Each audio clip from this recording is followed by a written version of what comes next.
3 giant floating cranes are at the scene. There's a 4th that's on the way to try to raise the ferry.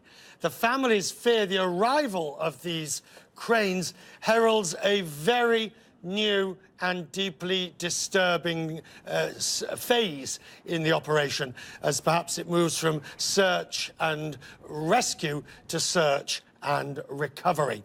Earlier, I spoke to Captain John Noble. He's an oceanographer and an expert in marine salvage. I asked him his opinion, bearing in mind that the cranes are now on site. What did he think this told us?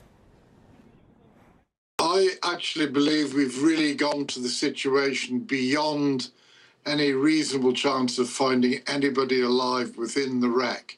Therefore, I would suggest they started thinking about recovery.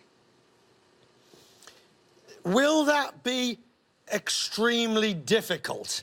They've brought the cranes in, and I suppose the only thing most of us know is Costa Concordia, which took several years and many millions. Will this be easier, do you think?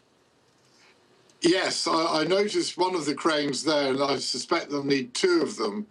But once they get the wires in place, it should not be too difficult to invert the ship. It has been done before, and we're not looking at a prolonged Costa Concordia type operation.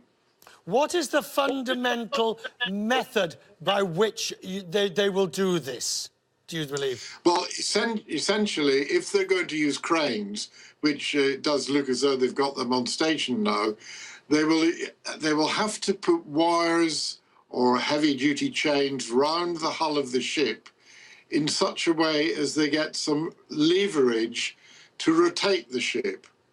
And once they can get that leverage, she should upright. She may indeed break up during that operation, we never know, but at least that is what I suspect they will try and do first off, because that is the quickest way to do it. You raised the point that I was going to ask you. The risk of the ship breaking apart is real. Yes, it is. Once you put chains or other wires round a ship like that, to get the leverage, you have to put some stress on the hull. It's relatively straightforward mathematics, but when you do that, you're probably going to put the hull under more stress than it's designed to withstand. We don't know what happened, do we? No, we don't, is the short answer. We can speculate at this stage, but until the investigators continue and finish, we really don't know. I'm old enough to remember the Herald of Free Enterprise, and I'm sure you obviously remember it much more than I do. I helped cover the story, yes, as a young reporter. In that situation, so much focused on a minimum amount of water getting onto the car deck, which has a disproportionate effect when the ship rolls. But I thought we'd learned a lot more about how to handle water on car decks by now. Well, you're right, we have. But even after the Herald, we had the Estonia case.